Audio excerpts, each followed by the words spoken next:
Jose K മാണിയുടെ LDF-ലേക്കുള്ള ക്ഷണം തമാശയെന്ന് കേരള കോൺഗ്രസ് സംസ്ഥാന കോർഡിനേറ്റർ അപ്പു ജോൺ ജോസഫ്.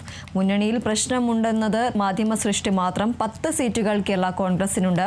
അതിൽ ജയിക്കുന്ന സ്ഥാനാർത്ഥികളെ നിർത്തുമെന്നും കൂടുതൽ സീറ്റ് ഇതുവരെ കോൺഗ്രസ് ആവശ്യപ്പെട്ടിട്ടില്ലെന്നും അപ്പു ജോൺ ജോസഫ് പറഞ്ഞു.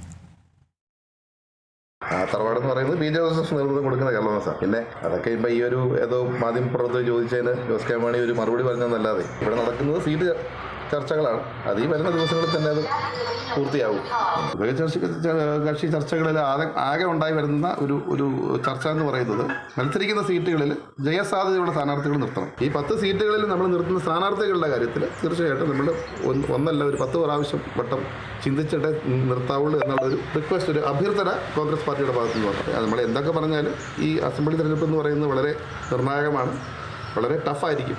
10 സീറ്റ് തന്നെയാണ് ചർച്ചയിൽ. ഞാൻ പറഞ്ഞല്ലോ, ഏത് മുന്നണി അല്ല ഏത് പാർട്ടിയായിട്ടും ഉഭയകക്ഷി ചർച്ച വരുമ്പോൾ ആദ്യത്തെ ചർച്ച വിഷയമെന്ന് പറയുന്നത് സ്ഥാനാർത്ഥികളെ നമ്മൾ നിശ്ചയിക്കുമ്പോൾ ജയസാധ്യതയുള്ള സ്ഥാനാർത്ഥികളെ നിശ്ചയിക്കുക എന്ന് മാത്രമാണ്. കേരള കോൺഗ്രസ് പാർട്ടി ഏതാണ്ട് കേരള കോൺഗ്രസ് എമ്മുമായിട്ടുള്ള സീറ്റ് വ്യത്യാസം എന്ന് പറയുന്നത് ഏതാണ്ട് 100ഓളം സീറ്റുകൾ കൂടുതൽ ജയിച്ചിട്ടുണ്ട്.